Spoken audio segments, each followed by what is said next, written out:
हाँ शुरू हुआ। हाँ, ये हम लोग प्रश्नावली या अभ्यास 2.4 में 3 तक पढ़ लिए थे। चौथा सवाल है हल कीजिए 12 ऋण 3/4।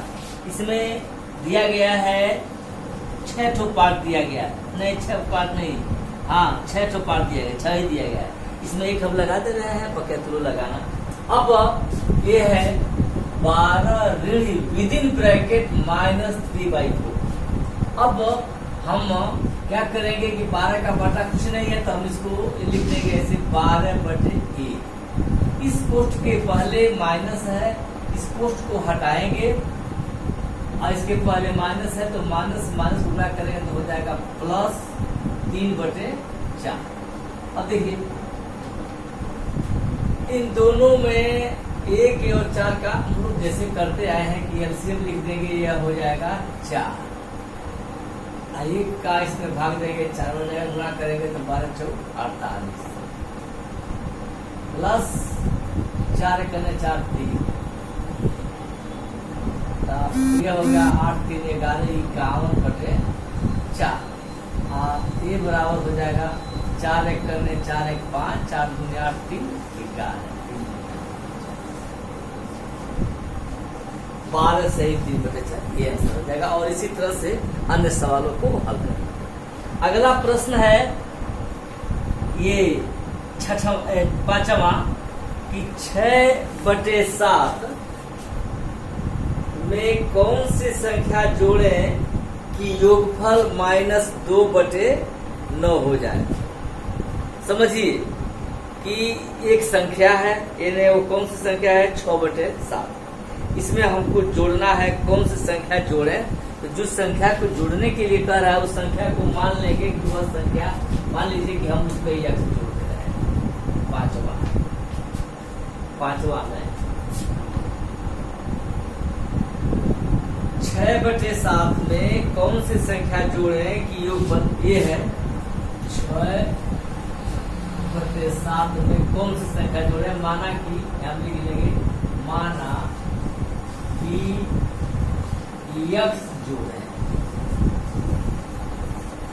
तो इसमें यहाँ लिखेंगे +x बराबर -2/9 ऐसे लिखा हुआ। ये सवाल है। अब इसको हल करने के लिए जैसे मान लीजिए इधर x है, हम और इधर एक भिन्न पद संख्या है, तो हम क्या करेंगे, इसको ये बाएं पक्ष पे है, बाएं पक्ष से जब दाएं पक्ष में किसी संख्या को ले जाएंगे तो चीज को बदल देंगे। दाएं पक्ष से बाएं पक्ष में लाएंगे तब भी चीज बदल देंगे।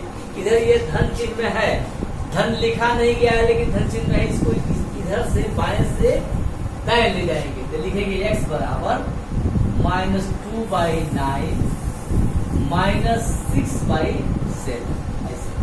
ये अब 7 9 और 7 का एलसीएम लिखेंगे, लघुत्तम लिखेंगे 9 7 63।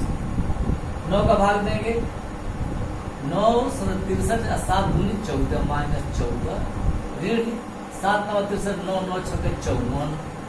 अब दोनों को मिलाएंगे, 4 4 8, 5 और 1 6 -68/63 भाग दे देंगे। इसमें एक बार जाएगा तब लिखेंगे, चूंकि चीज माइनस है तो -1 सही 5/, ये उत्तर। इसी प्रकार से बच्चों, इसी प्रकार से देखो और भी सवाल 5वां के बाद से 6वां 7वां 8वां सब एक तरह का एक पैटर्न का है। इसको हल करो, डू योरसेल्फ, अपने तरीके हल करोगे। 9वां हम लगा रहे हैं और जहां कहीं भी कोई दिक्कत हो, ये हम कांटेक्ट नंबर लिखे हैं, संपर्क कर लें।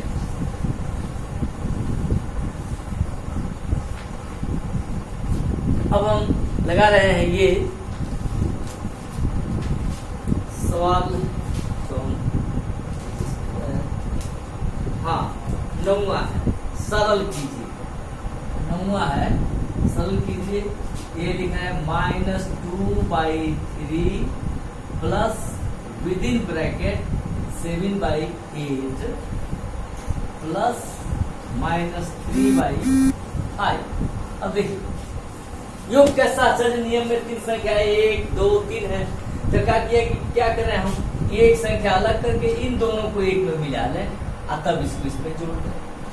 तो योग के साहचर्य नियम से ऐसे -2/3 का 2/3 था।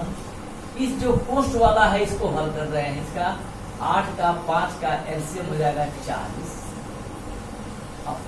8 × 5 = 40, 5 और 5 × 35 35 माइनस 5 × 8 = 40, 8 और 3 का 24। अब ऐसे लिखेंगे -2/3 प्लस, अभी इस कोष्ठ को रख रहे हैं ऐसे, या कोष्ठ को हटा देंगे। अब 35 में से 24 को निकाल देंगे तो होगा 11/4। ये ऐसे बराबर कर लेंगे। और अब ये देखिए, यहाँ यह हो गया इसका हर 3, ये हो गया 40। 3 और 40 का लघुत्तम लिखेंगे 120 होगा। गुणा कर देंगे तो 120 हो जाएगा। 3 के भाग देंगे 40 बच जाएगा। 40 का गुणा करेंगे 2 में तो -80 हो जाएगा। प्लस 3 बार में जाएगा, 40 तिहाई 120 होता है। अब गुणा करेंगे 11 × 3 = 33 बराबर। घटाओगे 10 में से 3 गया 7, यहाँ बचा 7, 7 में से 3 गया 4। चूंकि ये ज्यादा है ऋण वाला, इसलिए -47/120। बस ये उत्तर भाग नहीं दे पाएंगे। इसी तरह से ठीक इसी पैटर्न का ये सवाल है तीसरा और चौथा, इसको हल कर लोगे। और अब हम अंतिमवा सवाल 10वां को लगा रहे हैं। 10वां सवाल है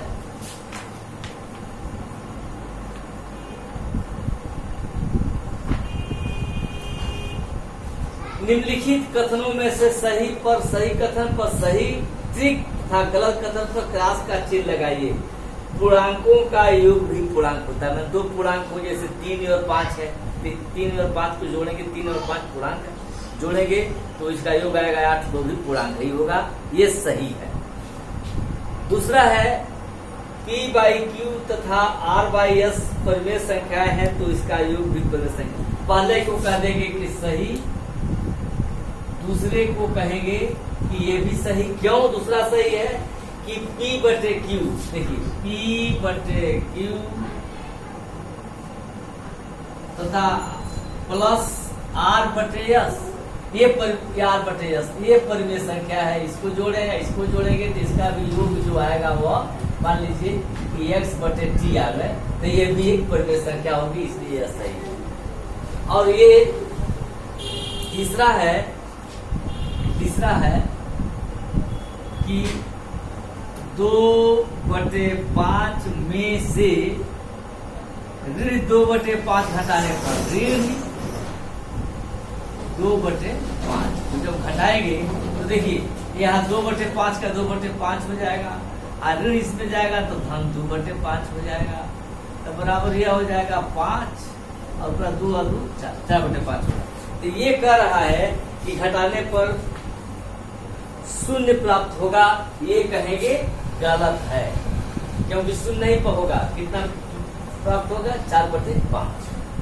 और ये इसके बाद से है चौथा, ये सब कर लोगे। चौथा सवाल है कि -2/7 विदिन ब्रैकेट -3/7 ये बराबर होगा -3/7 -2/7। देखो इसको देखें हम, इधर जो बाएं पक्ष में है वही दाएं पक्ष में होगा, तब तो ये बराबर होगा, अन्यथा बराबर नहीं होगा। जैसे मान लीजिए 2/7 ये माइनस है, यहाँ पर 2/7 माइनस है, ठीक है। यहाँ पर यह ऋण 3/7 यहाँ पर भी दोनों तरफ बराबर है, लेकिन यहाँ पर इसके जो 2/7 है, इसके पहले माइनस चिन्ह लगा हुआ है। तो जैसे ही इसको हम हटाएंगे कोष्ठ को, तो यहाँ पर लिखेंगे -3/7, ये +2/7 हो जाएगा। तो यह इसके बराबर नहीं होगा, इसलिए यह कहेंगे गलत है। और अब इसके बाद से छठवां है, हाँ इसको कहेंगे गलत है। छठवां है 5 - 5 इज लेस देन ये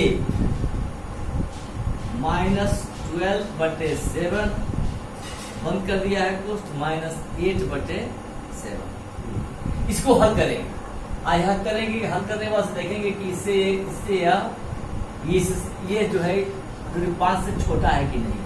देखिए -5 ऐसे लिख कर इसको हल करेंगे। इसको ये हो गया, देखिए -12/7 हो जाएगा और फिर से ये हो जाएगा -8/7।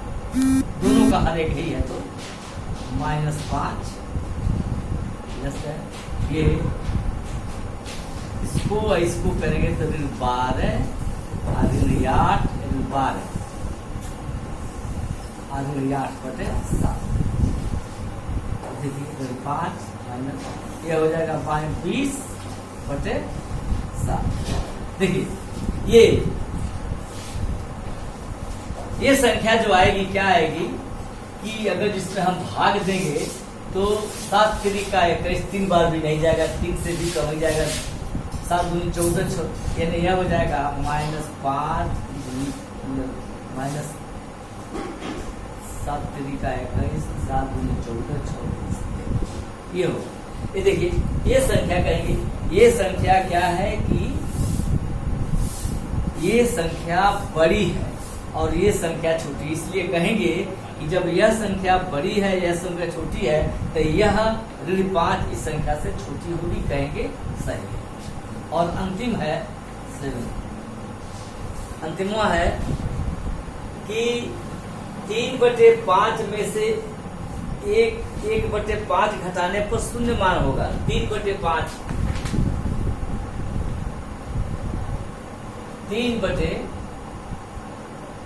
में से घटाया जाए कितना, ये 1/5। देखिए दोनों का लघुत्तम ये कह रहा है कि इसका मान क्या हो जाना चाहिए, 0 हो जाना चाहिए। घटा कर देखिए ये 5 है, ये 5 है, लघुत्तम हो गया 5। यहाँ पर लिखेंगे 3 5 1 5 1 हो गया, 1 का गुणा करेंगे 3 5 1 5 1। ये जब घटाएंगे तो 3 में से 1 जाएगा 2/5, 0 नहीं होगा।